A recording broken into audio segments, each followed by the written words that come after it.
La Siguirilla Gitana.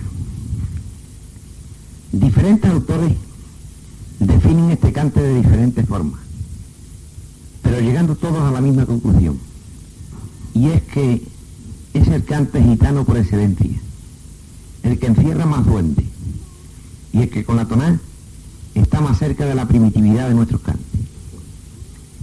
Vamos a empezar hoy por dar una versión lo más exacta posible de lo que de ella han dicho varios escritores, empezando por don José Carlos de Luna, que la define de la siguiente forma: la siguirilla, como a los martinetes le cuadra la calificación de cante hondo gitano, porque su corta y flexible línea melódica pueden desenvolverla en un par de lamentos deshechos en patética modulación.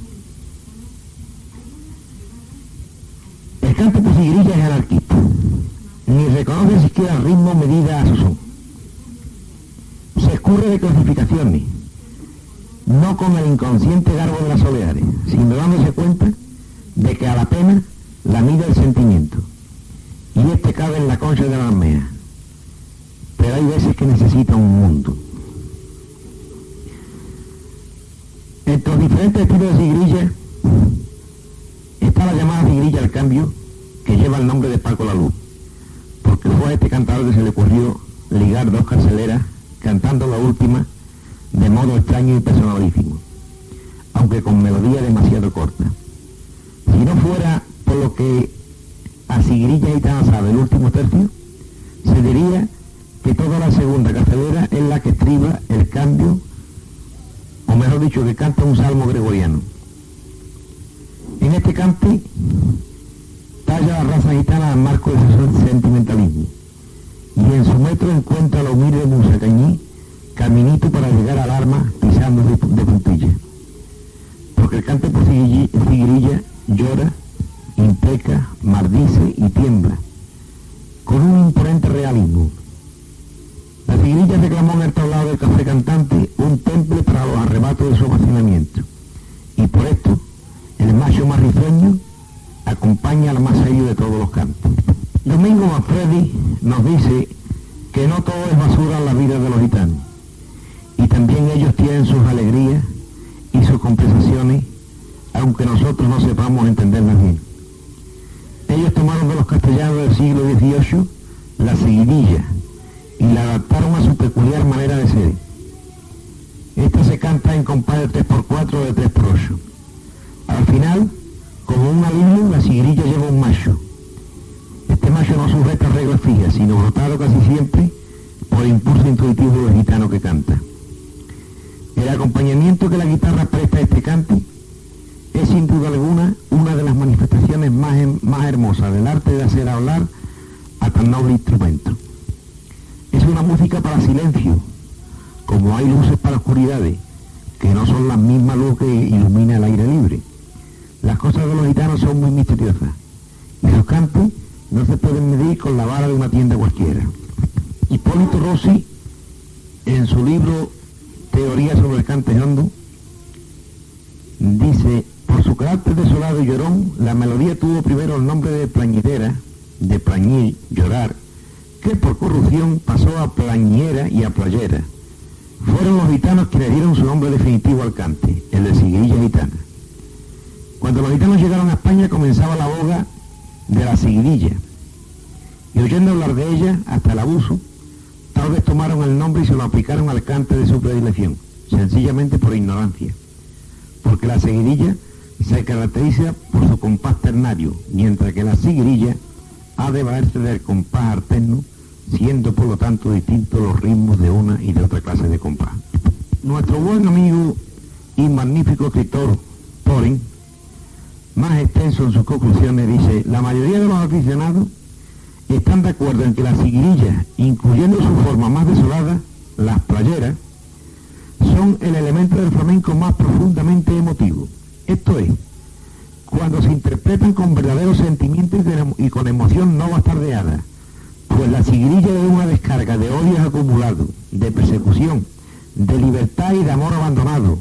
Es ternura en la compasión por la miseria, y sobre todo es un desahogo ante la muerte implacable y acechante. Yo he visto y oído desenlazarse, interpretar no es la palabra, seguirillas de tal manera que le hacen a uno contraerse en sí mismo como una intuición momentánea de la desesperanza y la crueldad del mundo. Esto no es muy frecuente, a decir verdad, y desde luego no se produce nunca en un ambiente comercial.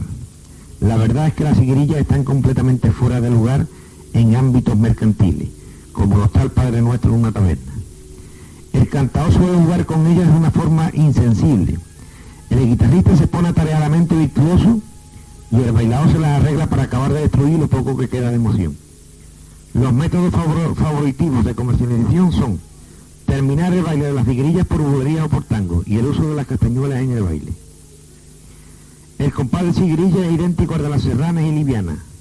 Para el no iniciado se aparece como un compás vago y difícil, pero en realidad consta de 12 golpes como las soleares, alegría, bulería, fandanguillo y muchas otras formas rítmicas del flamenco.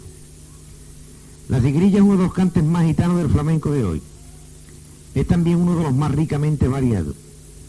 Hay muchos estilos, la mayoría de los cuales, cantados en la actualidad, datan del siglo pasado, cuando todo cantador que se apreciara un poco creaba su versión propia. Requieren del cantador un gran esfuerzo físico y emocional, que es todavía más pronunciado si la seguirilla termina con un macho. Es probablemente el más difícil de bailar bien entre todos los bailes flamencos, debido al carácter de su compás, necesariamente marcado en lento. Y por último, Ricardo Molina, en su magnífico libro Mundo y Arte, y mejor dicho, Mundo y Forma del Cante Flamenco, refiriéndose a la seguirilla, dice: las coplas viejas y auténticas carecen de pretensiones artísticas literarias. Son quejas directas del alma nada más. Esto es muy importante. Así como otros cantes admiten la posibilidad de expresar lo intrascendente, lo anódico, lo cotidiano, a la seguirilla les está vedado esos temas. Son incompatibles con su música, con su naturaleza. La seguirilla es grito del hombre herido mortalmente por el destino. Solo puede expresar sentimientos profundos, tragedia radical, la tragedia de ser hombre. Pero hombre concreto de carne y hueso, criatura singular en el tiempo y en el espacio. Ese hombre apasionado y sincero que se queja como un animal malherido y se vuelve todo en el grito de la seguirilla, ese es el gitano de la Baja Andalucía. El estudio detenido de las coplas lo evidencia.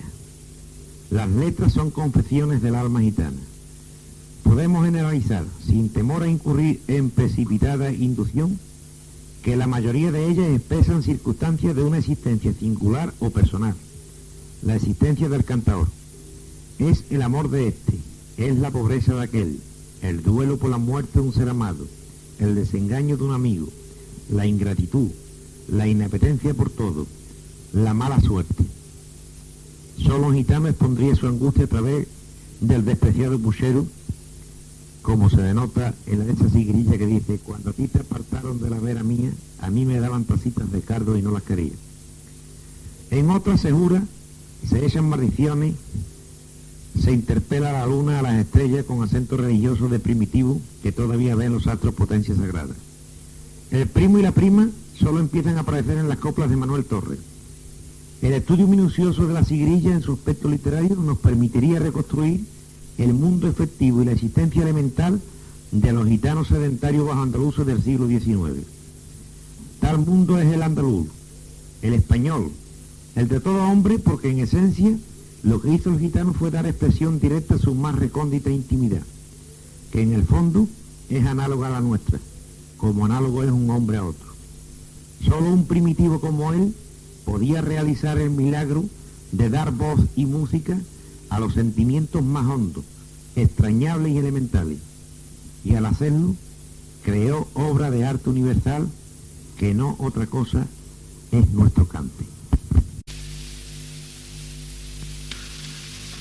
Considerando lo importante que es para los aficionados iniciados en estas lides del flamenco el saber distinguir dentro de un tipo de cante las distintas modalidades o estilos que de él existen, es por lo que hoy, al hablar nuevamente de la seguirilla, voy a procurar dar una idea leve pero exacta de las distintas diferencias que existen entre un estilo y otro, según sus intérpretes.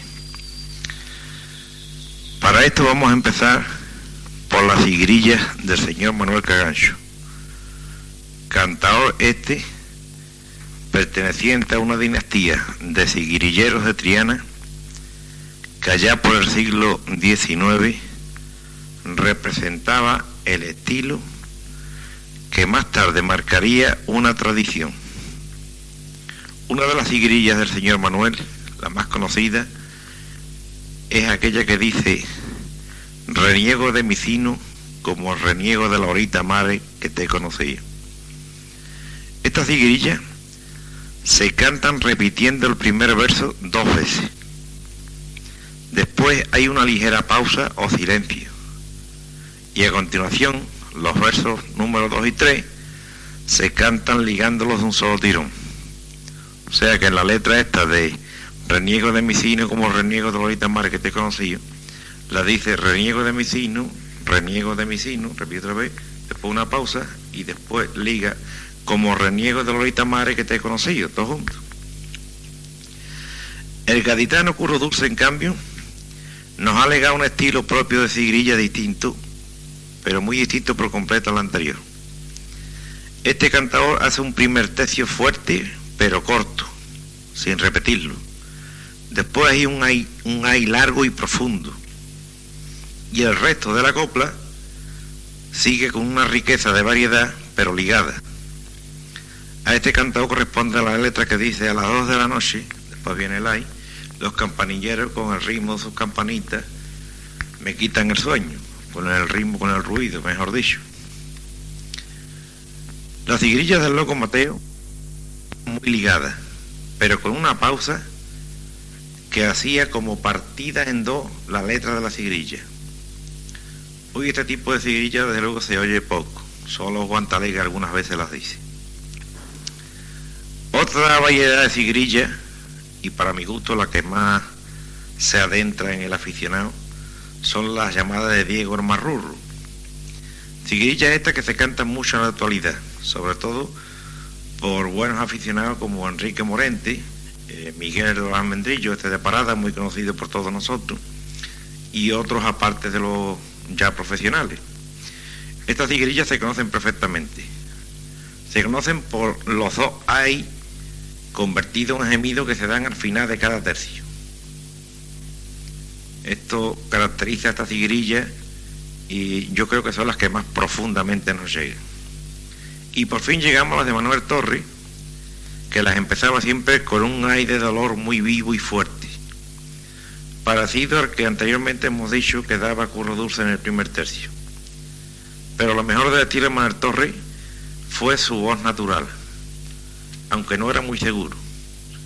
En cambio, Tomás Pavón, este tipo de ciguirilla, la misma de Manuel Torre, las endulzó y las embelleció de tal manera que, como dice Ricardo Molina, mientras Manuel Torre gritaba, Tomás Pavón lloraba. En la actualidad, esta clase de ciguirilla tiene un intérprete muy bueno, conocido por todos, que es Antonio Núñez el Chocolate.